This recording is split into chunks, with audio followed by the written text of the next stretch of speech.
오늘은 장발인 제가 장발에 대한 여러 가지 이야기를 해볼까 합니다. 거두절미하고 제가 머리를 기르게 된 이유는 바로 별거 없습니다. 그냥 두다가 기르게 된 것 같아요. 굳이 이유를 찾아보자면 제가 전공이 약간 글을 쓰는 그런 겁니다. 근데 대학 시절에 글을 쓰다가 머리를 자르면 내가 원하는 부분을 팀원들이 자를 것 같은 느낌이 들더라고요. 그래서 안 자른 기억이 얼핏 있습니다. 또 제가 모자를 365일 중에 350일은 쓰고 댕기는데 어느 순간 머리가 짧은 상태에서 쓰는 모자들이 약간 밍숭맹숭하게 느껴지더라고요.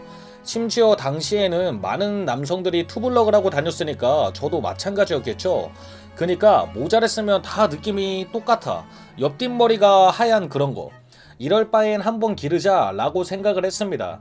왜냐면 기르게 되면 기르는 과정 중간중간 느낌이 다 다르게 날 것 같으니까 개인적인 만족을 위해 했던 게 굉장히 크죠. 아마 처음으로 머리를 기르게 된 시점이 제 머리 스타일 상태가 아마 투블럭에 조금 긴 상태였던 것 같습니다.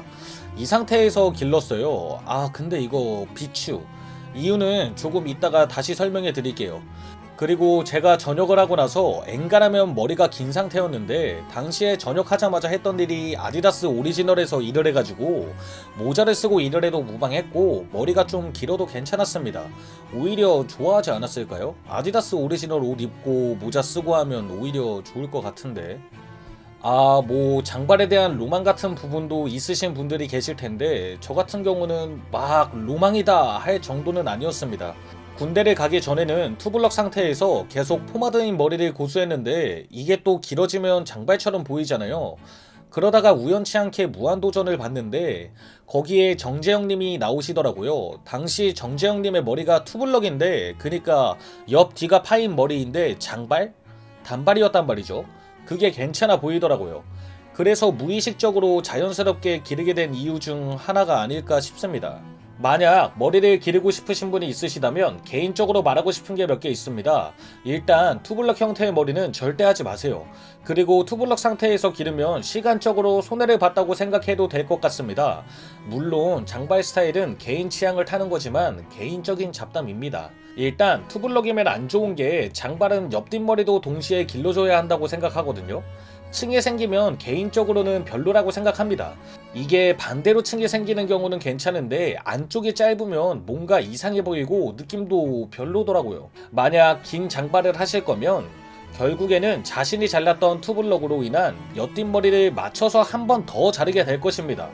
이러면 결국 까까머리 반삭에서 시작하는 거랑 다를 바 없는 거라 투블럭 형태의 머리에서 기르는 건 비추드립니다. 머리를 기르는 과정이 굉장히 험난하다고 느껴 하시는 분들이 많습니다. 그래서 파마도 해보고 묶어도 보고 이것저것 시도하시는 분들이 많으신데 저 같은 경우는 앞서 말했듯 365일 중 350일은 모자를 쓰고 다녀서 개인적으로 30개 이상 보유하고 있는 것 같습니다. 물론 쓰는 건 정해져 있기는 한데 하여간 이게 머리를 기르는 과정 중에서 머리를 정리하는 법도 잘 모르기도 하고 안다고 하더라도 시간적인 부분을 많이 쓰게 되고 어리숙한 경우가 대부분일 거라 느껴지는데 이럴 바엔 머리 만지고 이런 거보다는 그냥 모자 하나 쓰면 깔끔하게 해결이 됩니다. 모자도 종류가 굉장히 다양하니까 오히려 좋지 않나? 문제는 직장이 걸림돌이 되면 조금 어렵겠죠? 근데 애초에 직장이 문제가 되면 장발 자체가 불가능할 것 같습니다. 이건 뭐 어떻게 방법을 알려드릴 수가 없겠네요. 저는 예체능 계열이라 문제는 없었습니다. 그리고 염색이나 탈색 이런 거 그냥 안 했으면 좋겠어요. 저는 탈색도 했었고 염색도 했었고 연병을 다 떨었었는데 진짜 인터스텔라 맨키로 과거의 저에게 가서 제발 하지 말라고 말하고 싶습니다. 이게 결국에는 머리가 상해서 다 덜어내야 하거든요. 덜어낸다는 건 잘라야 한다는 것입니다. 이게 댕빡치는 게 너무 아까워요. 그렇다고 두 개에는 머리가 자꾸 뚝뚝하고 끊어집니다. 머리도 잘 안 빗겨서 엔젤빗 같은 거 사서 어떻게든 빗어야 돼요. 본인이 머리카락이 건강하니 할 것이다 라고 하면 어쩔 수 없는데 만약 이걸 해버리면 결국에는 매직이나 파마 같은 다른 미용을 못하게 되니까 좋은 건 아닌 것 같습니다. 또 머리를 길러야지, 한번 길러볼 거니까 꿀팁 얻어야지 이런 생각을 하면 저는 사실상 실패라고 봅니다. 제가 장발이다 보니까 장발의 과정이나 어려운 점이나 장단점 이런 거 물어보는 지인들이 은근 많은데 열의 9에는 결국 실패하더라고요. 그냥 마음 편히 새로운 스타일 해보자 라고 생각하면서 신경을 많이 쓰지 않으시는 게 좋을 것 같아요.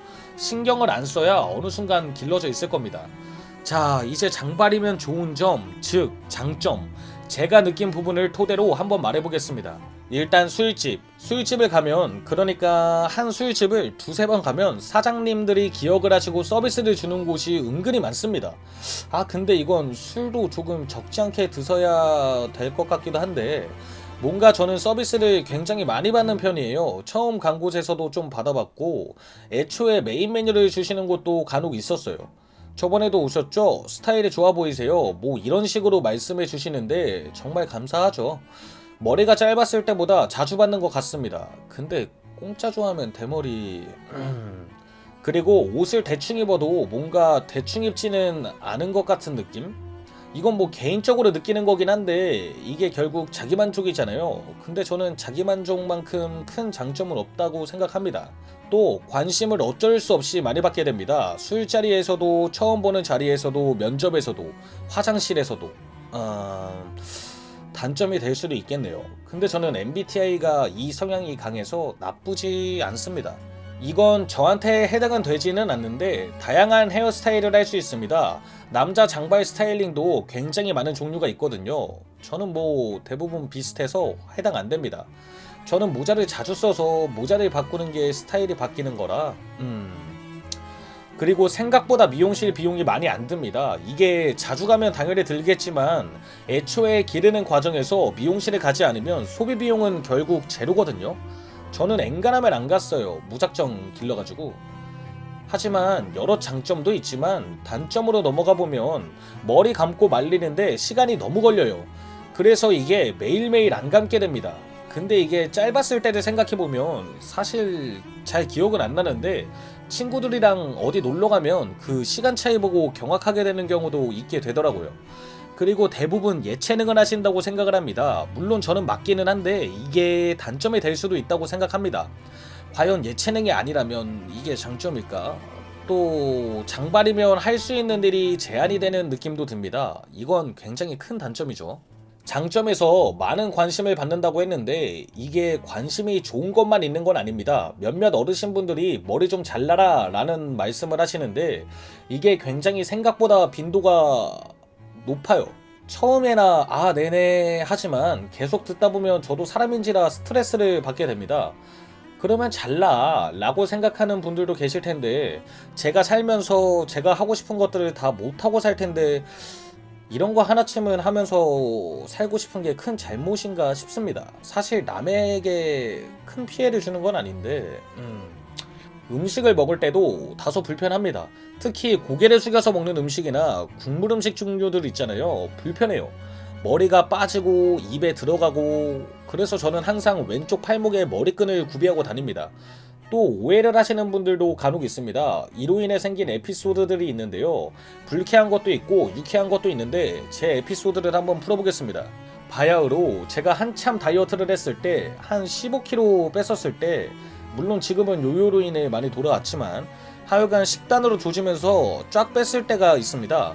그때 친구를 만나기 위해 지하철을 타고 1시간 이상 움직여야 했을 때가 있었는데 앉을 수 있는 곳은 없고 서서 가야 하는데 그 서 있는 공간은 굉장히 많은 그런 환경이었어요.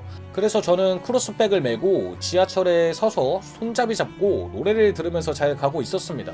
뒤에 남성분이 한 분 계셨는데 인지는 하고 있었어요. 뒤에 누가 있구나 하는 정도? 근데 저한테 슬슬 다가오는 거예요. 그래서 뒤를 살짝 봤죠. 아니 공간도 많은데 왜 나한테 붙지? 라고 생각했습니다. 그냥 별 생각 없었어요. 그냥 그런가 보다 하고 생각하는데 제 엉덩이에 허벅지를 붙이는 게 느껴지더라고요. 그래서 이거 뭐야? 라고 느끼는 순간 좌우로 움직이는 거예요. 진짜 이게 지금 생각하면 헛웃음만 나오는데 저는 적잖이 당황했거든요. 나 남잔데 설마 오해했나? 오해를 했더라도 이건 진짜 아니지 않나? 이거 범죄인데. 진짜 불쾌해지고 짜증이 나면서도 간혹 친구들한테 들었던 이런 공공장소 성추행 생각보다 심하구나 느꼈습니다. 저는 당황해서 몸이 굳었다가 금방 정신 차리고 일이 커질 것 같기도 하고 뭔 말을 못하겠어서 그냥 앞쪽으로 한 걸음 걸어왔습니다. 근데 이 남성분이 똑같이 앞쪽으로 한 걸음 걸어오시더라고요. 와, 진짜 이 색 뭐지? 하고 느끼는 순간 또 좌우로 허벅지 무빙 준내 주시는데 그때는 진짜 화가 나더라고요. 그래서 어깨로 살짝 밀었습니다. 뒤로 잘 밀리지도 않아요. 결국에는 한숨 한 번 쉬고 뒤 돌아보고 마스크 내린 다음에 뭐하냐? 라고 했습니다. 그 사람은 결국 당황해서 뒷걸음질 치다가 바로 다음 정거장에 도망가듯 내리더라고요. 이건 진짜 많은 생각을 하게 되는 에피소드 중 하나였습니다. 버스에서는 엉덩이 만진 사람도 있었어요. 이해가 안 가는 게 제가 여자처럼 생긴 게 아니거든요. 다른 장발분들 보면 여자처럼 생기신 분들 여러 계십니다. 근데 전 진짜 아니에요. 살을 뺐다고 쳐도 애초에 몸 골격이 다른데 이상합니다. 화장실 썰도 있어요. 카페 화장실 썰인데 이게 화장실이 공용인 거 말고 바로 옆에 붙어있는 화장실 아시나요? 남녀 붙어있는. 또 가끔씩 빨간색 파란색으로 성별 표시 안 되어 있고 검정색으로만 되어 있고 그런 곳. 이게 예전에는 색으로 표현을 하는 거에 생각이 없었는데 이날 이후로 생각이 바뀌었습니다. 제가 이런 화장실이 있는 카페에서 화장실이 급해서 우다다 가고 있는데 뒤에 여자분이 한 분 따라오고 계시더라고요. 같이 급한 거죠. 같이. 그리고 저는 자연스럽게 남자 화장실인 거 확인하고 문 벌컥 열고 들어갔는데 여성분이 똑같이 따라 들어오시는 거예요. 그래서 제가 엥? 하는 표정으로 바라봤고 제 뒤에는 남자 변기가 보이니까 화들짝 놀라서 여자 화장실로 다시 후다닥 가시더라고요. 그래서 제가 이때 느꼈습니다. 남녀 구분이 색으로 되어 있는 게 1차원적으로 확 눈에 들어오는 거라 잘 찾게 되는구나, 그런 느낌? 다른 썰도 몇 개 있긴 한데 만약 듣고 싶으신 분들이 계시면 한번 댓글 적어주시면 한번 풀어보겠습니다. 여기까지 시청해주신 분들 정말 감사하고 오늘 하루도 행복하세요. 끝!